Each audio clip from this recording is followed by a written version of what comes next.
Habari. Hey everyone, let's start healing. I'm Adrianne Murchison, and welcome back to our Let's Start Healing podcast. I just greeted you with Habari. That's hello in Swahili. You know what I say by now.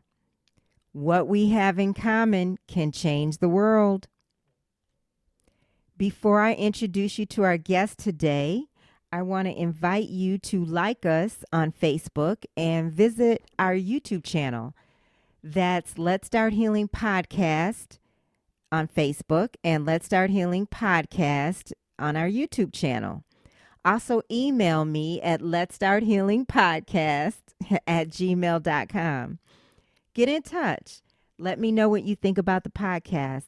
Let me know if there's something that you would like for us to feature, a particular topic or a particular guest that you think would be great for us to have on our podcast. Let us know what you think. And our guest is Jaaz Jones. Jaaz co-founded Mad Miracles with her daughter, Jania Hale. Mad Miracles, you can see all about it at madmiracles.com. But it is a transformation program for women. It empowers them through self-love. Jaaz is a Jack Canfield trainer, a master teacher, in fact, of his success principles. And she incorporates his work into her Mad Miracles program. So Mad Miracles, if I didn't say already, stands for Mother and Daughter Miracles. And it was actually inspired by Jaaz's relationship with Jania. And she shares a poignant story about a point in their relationship that was also very spiritual for her. So you're really going to be taken with that story. She's also going to share insight on different healing modalities, such as sound healing and energy healing. We're going to talk about chakras. We're going to talk about many different things.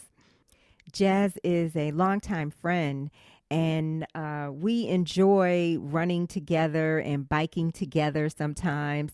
In fact, the last 2 years, we participated in triathlons together in California in 2017 and 2018.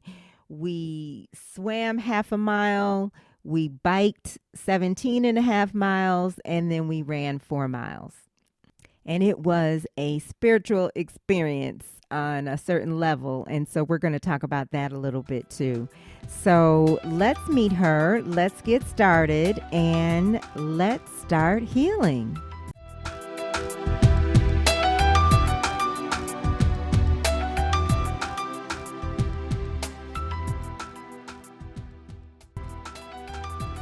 Jaaz and I are longtime friends through A Course in Miracles. That's how we met, and we just became like sisters from another mother. Absolutely. Absolutely. Yes. So, Jaaz, thank you for doing this. Oh, this is an honor. You know, I love hanging out with you. Oh, thank you. So tell our listeners, please, about Mad Miracles, if you can. Wow, Mad Miracles. Well, it's Mother and Daughter Miracles. And the way the name even came about, I launched a book, as you know, in 2007. And the title of my book is In My Mother's Voice. And this was a time of healing. Really, writing the book was just a cathartic process of healing from my mother's passing. It was a spiritual journey for me. And my daughter and I, we were going through our own healing process in terms of the divorce from her father. And in the midst of the breakdown, you know, my daughter thought that I was just the witch from the dark place that destroyed the family. It was like, ah! And for me, it was really about holding a space of love. And so I gave the pain, I gave the darkness, I gave it all to God. And it was what I called my Solomon moment. And, you know, it was a story of of Solomon determining the mother of the child. And he said, I'm going to cut the baby in half. And the woman that was the real mother said, no, just take the baby. I'd rather for the baby to live and thrive than for the baby to be killed. And so Solomon said, that's the real that's the mother right there. And that was part of the process in that journey that I was in the midst of my own healing. And in the breakdown of our relationship, my daughter and my son were with their dad. And I said, God, I give them to you in love. That's how you gave them to me. And I trust that you will heal this womb. And so fast forward, this was 1997. Fast forward 10 years, 2007, which was when I wrote my book. And my daughter and I were going through, we had been working on our relationship and healing. And for me, it wasn't about fixing us, but healing from inside. And so the same young girl that said to me, oh my God, you're awful.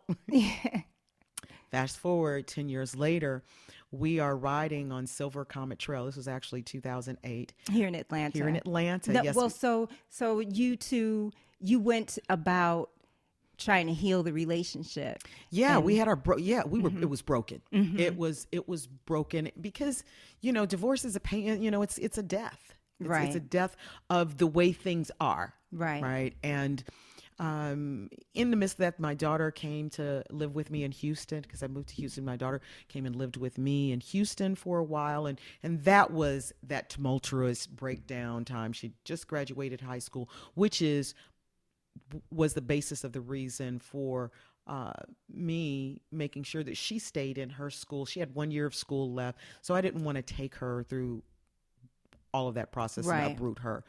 So when she graduated from high school, she came to Houston, stayed with me, and we went through our trials and tribulations. That was the test of fire. And then my daughter married she got married and she was 25. And in that process, we had been, working on and deepening our connection. And during the time that she got married, we became a lot closer. When she went through her own challenges, as we do in relationships, and her and her husband were going through a trial and tribulation. And so she came to Atlanta the same year I did in 2008. And we started spending more time and bonding. And she said, I want to help you with your book, and how can I support you? And I was like, let's do a book club. And if you remember, you were at our first book club, right? I do. Brown book in a bag in the park. Yes. And that was really the birthing of Mad Miracles. That's when and so it started out being a book club, but where the name came from, Jania and I spent so much time just really sharing. And when I would experience a new practice, matter of fact, I gave her the book, The Four Agreements, and told her how much I loved that book and how healing it was. And so whenever I would incorporate anything new, I would share it, not from the perspective of, oh, you ought to do this, but let me share with you what has been healing and uplifting for me. And it was just a shared practice. And so one day we're riding on Silver Comet, and my daughter looked over at me and she said, I so love our time and our relationship together, and you're my best friend. And in that moment, I just looked up to the heavens and I said, oh my God, thank you for this mad miracle, because that was the vision that I held in all of the pain and in all of the breakdown, that I gave birth to my royal purpose. Her name is Jania, which means royal purpose, and that God would heal the brokenness. And so when I looked up and I said that, I went home that evening and I'm writing in my journal, and as my daughter calls me, the acronym junkie, right? And when I looked at Mad Miracles, I was like, we're healing from our madness, right? But I was like, ooh, mother and daughter. Oh, okay. Mother and daughter miracles. That's what we are. We are a mother and daughter miracle. Right. And that was how the name came about. Right. So it wasn't the intention of, oh, what would be a name for our business? It was a spiritual experience. It was out of this moment of surrender that when I surrendered to God and what I asked him for, he gave back to me 100-fold. And there it was like right in front of me. Wow. Here it is. And so, am I right in describing it as a women's empowerment organization? That's really, empowerment. And, that's kind of a catch-all term. It's like we look at empowering one another. But more than anything, it is a self-healing and enrichment opportunity for our empowerment. Mm-hmm. You know what I mean? Mm-hmm. It's, how do I look out of the eyes of love and show compassion for myself as well as for others? As a matter of fact, it's founded in our book, in my mother's voice, there's a chapter called Love the You in the Mirror. Mm-hmm. And so it's really about self-love, which is empowering. Right. But it is really about conducting ourselves in a manner of love and looking past love being a feeling, but a conduct. How am I behaving as love? So we created the Love the You in the Mirror pledge, which came out of the chapter of Love the You in the Mirror. So really the foundation of what we teach, the foundation of the Mad Metamorphosis coaching program, which is a part of our program, is beginning first with self-love. And it's founded on the verse, in the Bible, it says, love thy neighbor as thyself. Exactly. And as women, we've been so conditioned. There's this conditioning to put ourselves last. Right. And it's like, becoming selfless. And there's a difference between being selfish and selfless. And so loving ourselves is not selfish. It's self-filled. And when I love me more, that's what really healed our relationship. It was recognizing that, you know what, if I don't fill my cup, if I don't love me better, how can I possibly love you? But so often we give from our reserve. We give out of an empty cup that leaves us in distress. It leaves us feeling more empty because it's out of an obligation rather than a commitment. So really what we seek to do with Mad Miracles is give women an opportunity to hit the pause button and fill their cup. And we do that with practices through our program that we teach. Here's something that you can take away. Earlier you mentioned when we talked about this idea of being a healer. And what I say is more so than me being a healer, I'm a conduit for healing, because all healing is self-healing. But what am I practicing that allows me to heal? Mm-hmm. And, you were saying that a lot of women we're not conditioned to love ourselves. Right. But also, I think a lot of us don't think we're worthy of the love. Do you come across that with your all clients? All the time. And what do you think that's a result of? I mean, it could be a result of a lot of things, but right. Is there something? But it's a conditioning. Mm-hmm. And that's why I use that verse as the foundation. Because our conditioning as women, whether you have given birth to a child or not, we are conditioned to be the nurturer. Right. So we are continually birthing. We are continually nurturing. And in that conditioning, we have been programmed that I must give to you before I give to me. That is where I find my worth. Right, right. Even as little girls. Right. And really, I mean, when it comes to God, it is about giving. So there's sort of like a fine line, and because we are here to be truly helpful. Right. So it's kind of like a God thing in a way. It is, but then we can lose ourselves at the same time. So it's to, like you said, love thy neighbor as thyself. Right. And so it's first learning to love the you in the mirror and really understanding what that means. So we talk a lot about distinctions. And what happens is we get caught up in the identification.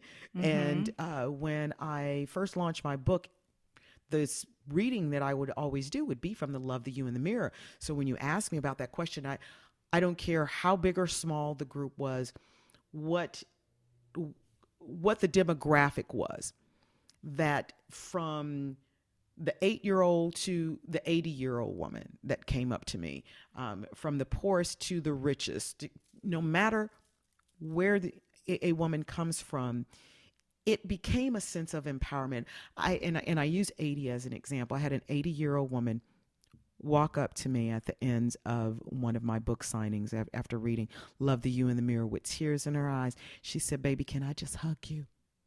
I just want to hug you, and I want to say thank you." She said, "In all my 80 years, you're the first person that said love me first. You set me free today." Absolutely. And that's really what self-love is about. Self-love is what allows us to forgive. Absolutely. Self-love is what allows us to release guilt and blame. Right. Because if we can do that with ourselves, we can do it with somebody else. We can do it with somebody else. Right. And we're not holding all of that inside. Right. Yeah. So before we move on, because there's so many things I want to talk to you about. So share, if you will, you had a conference this last summer, and then you're going to have a weekend in May, and just to let people know the kinds of things you do when you have these getaways and these weekends. Absolutely. So a distinction in some of our programs and the work that we do, we have what you just mentioned about our MAD Summit. And the MAD Summit is a weekend. We'll have one coming up again in August here in Atlanta. And our focus is really about women partnerships. That's what the summit is focused on. Mm-hmm. And we have this stake in the ground of really enriching mother-daughter relationships. So how mothers and daughters can transition and embrace sistership and partnership. So this is really about promoting women in their goals and what they do, and we do the Metamorphosis program in the summit. The getaways, MAD getaways, that's mother-daughter getaways, we have, we've done the Dominican Republic in California, so we travel to some different spots, but it's an intimate opportunity for us as women to sit face to face and what I call unmask. Yes. And to incorporate healing practices. That's why I said that I don't call myself a healer. What I do is call myself a conduit for healing, because all healing is self-healing.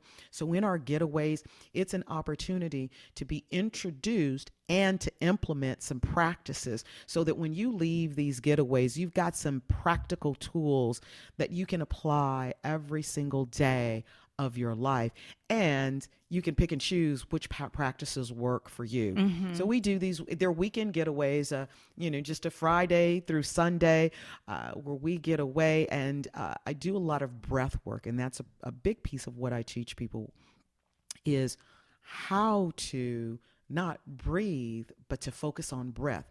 All of us know how to breathe, but rarely do we focus on breath, and breath is life. And it creates presence. It does. It does. That's exactly what it creates. Mm-hmm. And that's really what the getaways are about, is allowing ourselves to be present, mm-hmm. and to use breath as a tool to get centered, to be wholly present, to share these practices with one another, and to leave behind what we call limited beliefs. So our next MAD getaway is coming up May 17th. It's the weekend after Mother's Day, because we do one around, but typically after, so people can spend time with their family. Mm-hmm. So May 17th through the 20th, we'll be in Asheville, North Carolina, which I consider one of my favorite healing places to go.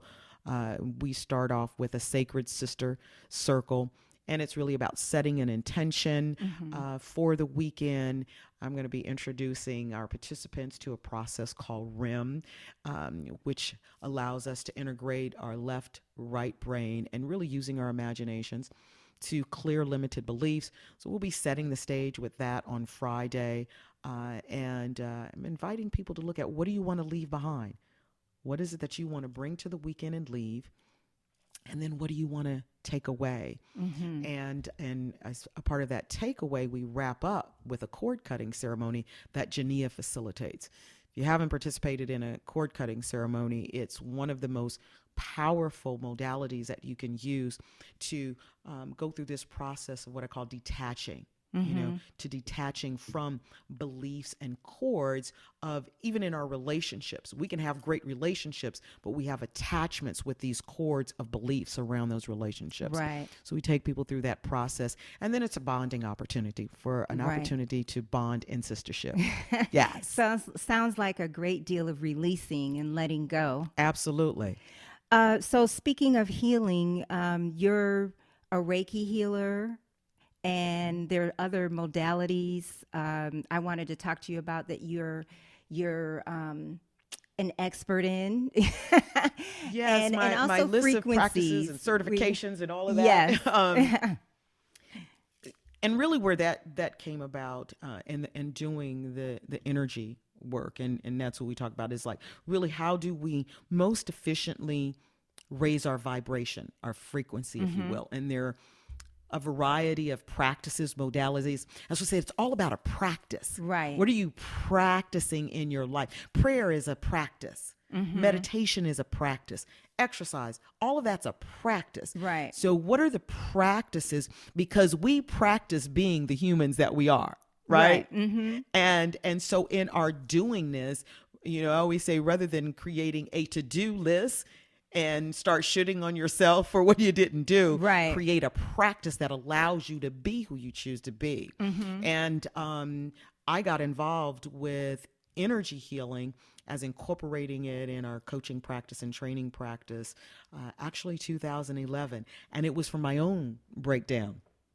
As you know, I'm a runner along with you. Right. And I went to Austin and went for a run while I was there on Town Lake, and got on the plane and noticed, I should have stretched a little more, had this issue in my back. I get home, get a massage, and I'm still having this issue in my back. A few days later, I literally could not get out of my bed. I had to crawl to the bathroom. You were in so much pain. I was in I really physically could not move. And I'm home alone on the top floor. I couldn't even leave. And I knew intuitively, I knew it was more than my back, right? It was this surrender process. And it goes to everything I've been talking about. I was serving in some areas that I had really outgrown. And I was attached rather than committed, right? So rather than letting go, I was keeping myself stuck in, like I said, rather than the commitment, this obligation and so it showed up in my back. And I went to see Dr. Mark Armstrong, who is my healing. That's my teacher. That's my mentor. And he's here in and he Roswell. Is here. Yes, he's would you call him Alpharetta. a holistic doctor, or what would you call him? Yes, Dr. Mark Armstrong is a miracle worker. But yes, he is. He's a holistic practitioner, and he is the director, the owner of the Ahimke Center, Ahimke Center for Wellness Georgia. and Wholeness, and actually it's Alpharetta. Alpharetta is, it's right across that borderline. But yeah, in Alpharetta. And so I started seeing him initially as a client. And what I really appreciated is that whole body approach, that it wasn't just about finding what was the issue in my back.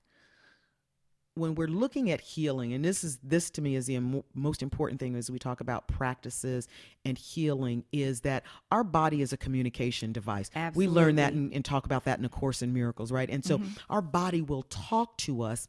And when we are healing, it's not healing a physical ailment. It is really healing the heart, the mind, the soul, and then the healing process takes place in the body.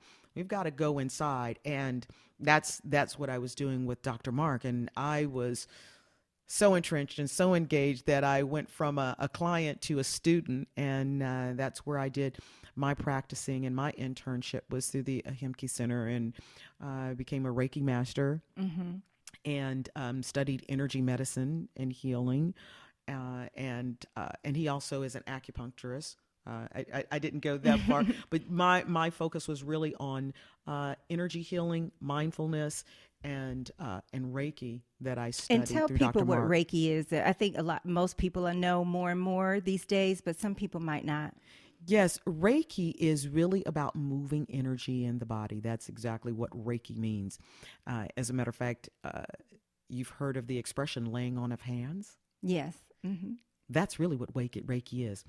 And Reiki is about building up the energy within your hands. And it's really through studying Reiki that I recognize that I'm not a healer. I'm just a conduit for healing, right? Yes. And Reiki is about really moving energy blocks in the body. One of those areas is with chakras, which are energy centers in the body. So Reiki really clears where these blocks are, and it's deeper than the physical Oh, body. yes. Right. And so it's Yeah. just moving. It is moving the energy, blocked energy, Yeah. which is what Reiki does. It was, it's so funny when you were talking about your back. I think I probably told you this before about how I had a serious back issue. And I mean, it would bring me to tears. This was a few years ago. And I realized that it was about trust, and we're going to talk about trust. Yeah. But I realized that it was about trusting God, and that I had felt alone. I felt like I had no support, you know, and it was just, as soon as I realized that that's what it was about, and I started talking to God and surrendering what I was dealing with at that time, my back stopped hurting. Exactly. But it was really bad. Right. It was really bad. And then also when you're talking about the energy, I do want you to talk about binaural beats and sound healing, because chakra healing really resonates and works, say, for me personally. And I know I've had to work on my second chakra. What is that one? Yes, which is your sacral chakra. My sacral chakra. And that's all about our relationships. That's all about our money, our dreams, our hopes. Yes. Is in that second chakra. And so somebody else who I would like to interview, Kevin Coe, and you have to... I was going to tell you got to get Kevin on. Yes, and you have to describe him for our listeners. Okay. But I had a session, I've had a few sessions with him, but the first one, he had told me to listen to some chakra meditations with binaural beats. Right. And I did that for about 3 months, because he said, "You're not grounded." And I said... I didn't say it to him. I later told him, but I said to myself, I'm like, I am grounded. I'm very grounded. But I just took in what he was saying, and I did what he was suggesting that I do. And I listened to those meditations, and I did the meditation for about 3 months. And then the next time, and I did feel more grounded. I started to understand what he was saying. And later he was like, "Oh yeah, I can tell you're very clear. You know, you're cleared out in that area." Right. So talk about that, you know, sound healing and frequencies. Sure. When it comes to that. So when we look at energy, everything is energy. Everything holds a frequency. And sound is one of those areas that helps to raise our vibration, clear and raise our frequency. And binaural beats that you mentioned. When we listen to a certain frequency, it helps to raise the vibration. And so before I get too deep into that, I want to talk about the 7 levels of our body, because this is where this sound healing helps to impact that. When we look at our body, we figure, you know, this is the densest part of us, is that physical body. We can touch it. And so often we talk about our inside, where our soul and our spirit is. But actually, it surrounds us. It's not inside of us. It surrounds us. So our physical body, which is the densest, which is why our body's this communication device, and things show up in the physical body after it's penetrated all of these various levels, right? So we have what is called our emotional body. Those are the feelings that we feel, and that surrounds us. We have our etheric body, which are is our connection to the nature, the world around us. We have our intellectual body. We have the egoic body. So we have these, and we have the spiritual body, the cosmic body. We have these 7 layers. And what happens is when you hear a sound is vibrational, right? And when you are looking to raise your frequency, there are certain sounds that when you hear it, that vibration goes through those various layers of the bodies to help clear. That's the clearing of the frequency, right? And so different sounds hold different frequencies. Sound bowls have a frequency. So when you're listening to a binaural beat, what you're hearing are different frequencies that impact different levels of our body. So if you are looking at, say, a clearing of emotional distress, right? There's certain sounds, certain notes that help to penetrate those different layers. Tuning forks, as an example, is a part of sound healing. The sound of Om is the sound of God. That's why when we're practicing meditation, you can do sound healing from your own voice just by Om. You can feel the vibration in your body. And so everybody listening, I want you to just go Om, where you feel that. And when you hold that, you'll begin to hear that from your heart chakra upward. You really do. Feel it in your head. You really do. Yes. I have meditated. I had this awesome meditation around Thanksgiving where I just said God repeatedly. I just repeated the word God. And it took me into the deepest meditation. Yes. You know, which is related to it's the same kind of sound as Correct. which I've said as well. Yes. Correct. So I want to ask you about fasting. When you fast during Ramadan, you and Jania will fast together. Yes. And tell me why that's so significant. And I'm always a little envious of you when you're in the middle of it, because I don't know, it's something I can feel the power of it. And it's such a deep spiritual connection. I started fasting Ramadan with Jania. Jania's been doing it, I want to say 7 years now. And because I've done it with her, 4 years is going into the 4th year. And it was a beautiful opportunity for us to share in the practice together, and to share in the prayers, and to share in the meditation and time. So again, it's mind, body, spirit. And there is such a powerful release. It's one of the most special spiritual practices because it's pure surrender.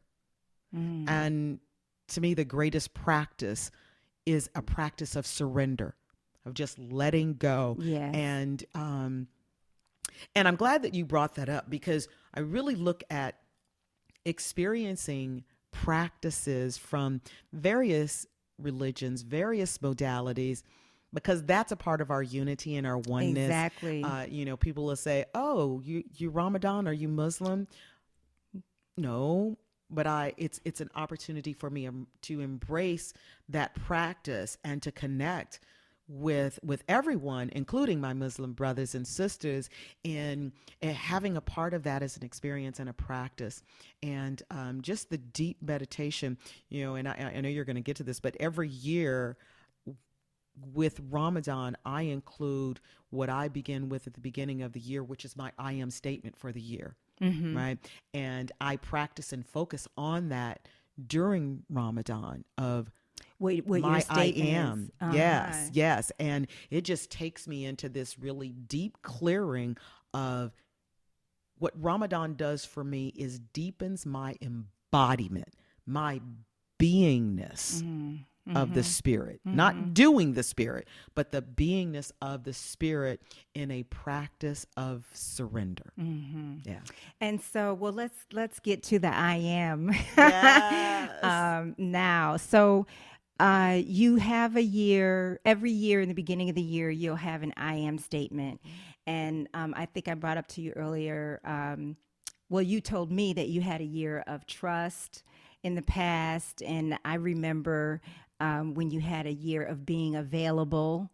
So tell us about that. So my I am available really came about when I moved to Atlanta. That's how I ended up here, actually. And when I wrote my book In My Mother's Voice, I packed everything I owned. I put it in storage, traveled for a couple of years. I worked for the airlines and went through, after 9/11, downsizing, had a package and said, okay, I'm going to just surrender. Mm-hmm. And this became this process of being, I'm just and I told a girlfriend, I said, I have no idea where I'm going next, but I'm going to be available to wherever God would have me serve. That has to be an awesome feeling. It is. It is the most liberating feeling. And for me, it was an aha moment when I said, I am available. What I had to do was surrender and to trust. And one of the things that I teach and I talk about in our coaching program is the clarity of distinction. Mm-hmm. Because when we get really clear and have a distinction, and for me, that distinction was trust versus faith. Faith, substance of things hoped for, evidence of things not seen, right? So it's a hoping for something. It's hoping that I just have faith that however things are now, things will get better, they'll change. I have faith in the unseen. Trust is about knowing that it is right and divinely perfect as it is, no matter what it looks like. And when that hit me was in the middle of a run. I just really started running and training for a marathon. And it was my first 15-mile run. Mm-hmm. Mile 12, Mm-hmm. I caught a pain in my side. And I said, I can do this. I can push this. I can push this. And it was, God, I just heard a voice say, no, you can't until you surrender. Mm-hmm. Just surrender. And I kept saying over and over, I trust. And I ran the last 3 miles with that pain. It was like my Paul moment, right? Mm-hmm. God didn't remove the pain, but it was like I was lifted off of the ground. And the clarity of the distinction of what it meant to trust is even with the pain, Mm-hmm. that no matter what, when I surrendered, and surrendering for me became the clarity that surrender simply means trusting in. And I was going to ask you, I think you answered this actually, about what do you do when you make that commitment, but then you're in fear or you're afraid. For you, was it just continuing to say, I trust, and actually continuing to, in fact, trust to Absolutely. Just move you through the fear? Yes, staying in trust and recognizing that all fear is in the mind. Right. It's just the a trust thing. is in my soul. It's embedded in my spirit. And so the surrender to that was to surrender my thinkingness and trust in the beingness, and to get outside of the thought. Because that's where fear is. It is just simply, it's a thought we continue to think, right? That of an outcome. And trust is an as is. Trust is in the moment, right? Fear is always what we think something is going to turn out as. Everything that is fear-based has to do with us imagining it turning out bad, right? Whatever that is, right? And so it's surrendering that and just being present to the moment. And that fear is about something that happened in the past. So, if it didn't happen in the past, then we wouldn't really be afraid of it. We wouldn't know to be afraid of it. Right. So, what I want to ask you, we don't have that much time left, Okay. but I want to quickly talk about how you and I have done two triathlons together, the Nautica Malibu Triathlon. Yes. Yes, we have. And uh, That so was a spiritual experience in itself. Yes. it really was. And so for me, I have this thing with the ocean. It's a love fear thing. Like I love the ocean. We've both been on cruises. You've probably been on more than me. And when I was on my cruise last year, I just prayed at the railing, and meditated, at the ocean, looking at the ocean over the railing every day as long as I could. At night, I would just take in the ocean, and I would just see it as one. And I decided that I was going to call the ocean you. I think I told you that. Yes. And I really wanted to bond with the ocean so that I wouldn't be in fear when we got in the water during the triathlon.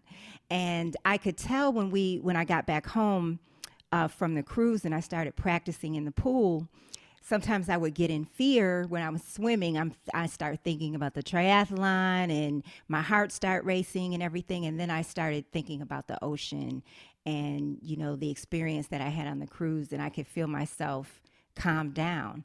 And so if you remember, the ocean was extremely rough. Yes. And when we went to the event, and, somehow, I don't know, I think we talked about this, that they canceled some waves Right. during, the event. Exactly. And so some of the people the day before didn't even get a chance to compete. right. Yes. And my family, there was no record of them. There was no, they were trying to keep track of me during the race, during the whole event, and there was no record of me getting out of the water. So they weren't even sure that I got out of the water. But what I found out was the confusion was because they had pulled some people out of the water because it was so rough. Right. And at one point, they had said to me, I wasn't swimming fast enough. And they said to me, in fact, I was treading water. And somebody had said to me, come on, you gotta pick it up, or we're gonna pull you out. And I said, I'm fine, because I was fine. I was just trying to take a break. And I said, I'm fine. And then I started swimming. But I just felt like the whole thing was a miracle for me, because if I had gotten pulled out of that water, I would have been so upset, because I knew I could make it, Yes. So that's a long story to ask you, what kind of spiritual experience did you have with the water during either of the two that we did? Well, the water is always a spiritual presence and place for me. And everything you said just resonates, because it is, for me, the greatest place of surrender. It is the fullness, the depth, that's all encompassing, and the biggest fear. And as a matter of fact, when I look at both years, the first year was like, oh, is this all we're doing? Oh, I got to. And it was so smooth the first year. And like You you said, swam past the finish line. I did. Do you I remember? did. Yeah, the guy said, Yeah. hey, turn around. You're going to Santa Barbara, right? I just kept swimming and swimming. So I had to turn back around. Well, this year, what happened, I got caught in a rip. Oh. I got caught in a rip, and it was pulling me back. And yeah, they wanted to pull me out, and the guy said, go under. He said, go under. And I did. And I went under, came back up. And what I know, in the greatest moment of surrender, when in the water, is not to fight it. Right. And the whole thing is, which is the goal in life, is to go with the flow. That's And correct. I just let that wave, I let the rip just pull me back, and I flowed with it. And what I did was, when I felt the release, I went around and I swam back in. But it pulled me back a good 500 feet going with the rip. And I just went back with it. and then came That out, was and unbelievable. that was a moment of prayer and surrender. And it was like, okay, God, I'm trusting out here in this big old ocean. You're going to get me back in because I got some cycling and some running to do. Exactly. Yes. So we have about 8 or 9 minutes. Okay. For 8 or 9 questions. All right. So, okay, you throw them at me. What do you want? Okay. How would you describe your perception of God? Oh, my perception of God is not a perception. A knowing. Exactly. I go back to the distinction. I always look at distinctions, and we talk about beliefs. Mm-hmm. To me, God is a knowing. And what I know that I know is I am because God is. And so that is so true. So to me, that's all encompassing, that whatever I am, it is because I am and God is. I love that, because I always think of how we are an extension of God. Mm-hmm. And so that's another way of saying that is I am because God is. Yes. I love that. Yes. There's just one quick thing I want to share about that, though, because we were just talking about the ocean, which is why I'm so connected. And I remember Wayne Dyer using this analogy, and I use this so often in my workshops. If I were to take a cup, this bottle, if we just dipped it in the ocean and filled it up, what would be inside? We'd water. Say, yeah. Uh-huh. And it would be the what? So is this the ocean? Well, it's a part, right? So it comes from its source. And so I trust that I come from God. So in essence, it's like taking a cup and pulling that cup out, and then it's encased, right? So that's our bodies. We're encased. Exactly. But in essence, I am exactly what God is. So because I am, God is. Yes. That's understanding. That's so beautiful. When do you most feel the presence of the Spirit of God? Water. I going back to breathing, connecting with breath, and why I allow myself to just center every morning. I begin my day by inhaling, I, exhaling, am. And in that instant, it is knowing that I am because God is in that moment of connecting with breath. It's being present. That's a practice, and I do throughout the day. But just from a present standpoint, I always feel God's presence accelerated in nature when I'm at the ocean, when I'm on the trail and seeing God's masterpiece in front of me. Mm-hmm. There's no greater artist than seeing God's artistry in the middle of running a trail, and the green on the tree and the purple on the leaves and just whatever it is that God painted all of this. He created all of this, and how magnificently perfect and divine it is. So nature's a big connection for me. And when you say, inhale, I, exhale, am, and feeling that, I can feel that experience of God when you say that. And that's so empowering. Yes. That's really empowering. Yes. That, a person to feel that, you feel like you can do whatever you want to do. Mm-hmm. So, having said that, what do you think God calls you to do for yourself and others through your work? Wow. What God calls me to do is to be the light and shine the light. Let your light so shine. And, I just believe that our work on the planet is about that. And, how do I shine my light on you? How do you shine your light on me? And when we allow our light to shine, which I love what Marianne Williamson said, when we allow our light to shine, we give others permission to do the same. Mm-hmm. And, just through the work, I go back to the beginning of our conversation of, I'm here to shine the light so others see the love in themselves and allow that love to flourish, because I believe that all of us are here as an expression of love. Our job is to determine what's that expression.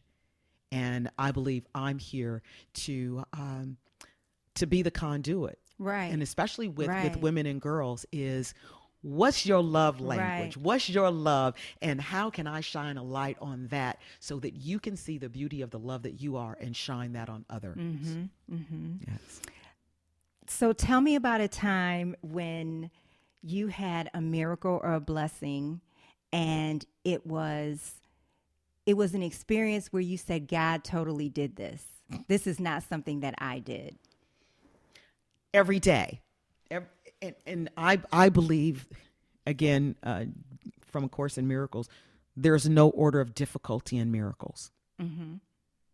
So every single day,